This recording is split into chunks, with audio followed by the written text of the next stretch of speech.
Kwa majina naitwa Yohana Raphael Chaula, askofu wa makanisa ya Free Church in Christ.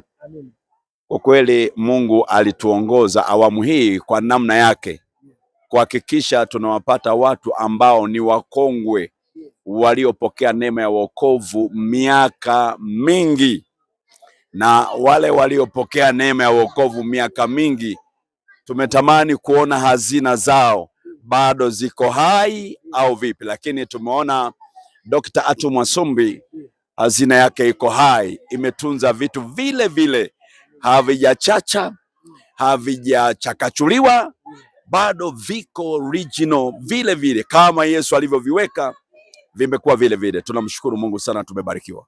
Lakini pia nikatamani sana, watu wengi wamekuwa na majibu ambayo mengine wamejibu tofauti na vile ambavyo ilitakiwa, na kuna neno moja waga wanazungumza kuhusu nafsi tatu. Nikatamani hapo tujazie ili tuelewe zaidi baba. Ni kweli tulikuwa na Dr. Atu Mwasumbi, amefundisha kitu cha hali ya juu sana.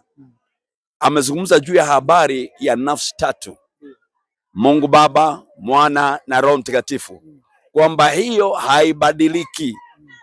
Ni kweli kabisa, unaposema Yesu unasema Baba, unaposema Baba unasema Yesu, unaposema Roho unasema Yesu, unaposema Yesu unasema Roho.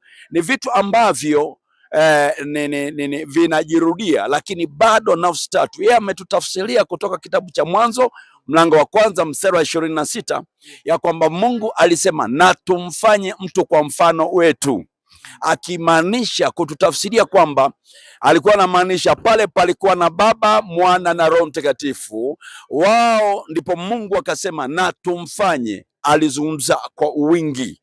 Sasa akasema kwamba ili alitabadilika, wajapokuja wasomi, wajapo tafsiri, wajapoelimisha, bado nafsi tatu za uungu zitabaki pale pale. Bwana, kwa hiyo utata wale ambao walishindwa kujibu vile ambavyo inatakiwa, hapa naamini baba yetu ameshajibu vizuri. Kwa wewe ambaye unatufuatilia hapa, tumeikomesha ili swali, naamini umeelewa. Siwezi kuweka nyongeza. Baba, nikutakie siku njema. Nimefurahi pia, maana bila kukupata wewe nisingepata hitimisho hili. Asante mtangazaji. Mungu akubariki sana. Nashukuru sana. Bwana, kama ninavyokuelekeza hapa, nimehitimisha swali langu ambalo lilikuwa linaendelea toka jana, na semina ya leo ilikuwa inahusu Roho Mtakatifu. Hapa nimehitimisha na baba yangu, au naweza nikasema babu yangu, askofu kutoka makanisa ya FCC ambaye anafahamika kwa jina la Bishop Yohana Chaula, au nikisema Yohana Raphael Chaula.